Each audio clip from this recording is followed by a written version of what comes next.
DZME Flash Report. Nako, sana makausap natin si NBI Director Jaime Santiago. At ito, kapapasok lang po na balita. At meron pong na-raid ang NBI, yung pinakamalaking scam hub dyan sa Kawit, Cavite.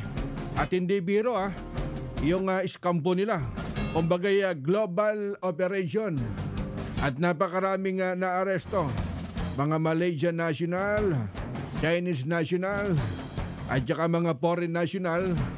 At ang scam po nila, kagaya po dun sa credential, dun sa investment scam, yung Roman scam, at napakarami. Siguro ito'y bahagi pa rin dun sa illegal na operation ng Pogo. Kumbaga, konektado po doon. Dahil nandyan po na-aresto dyan sa Kawit, Cavite. At napakarami yung mga high-end product. Kumbaga, yan po yung kanilang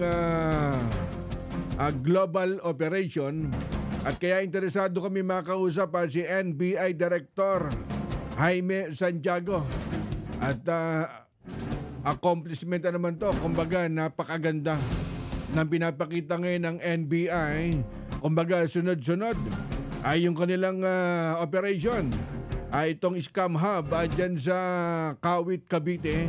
At mamaya siguro, balikan po natin ang tawag si NBI Director Jaime Santiago. DZME Flash Report.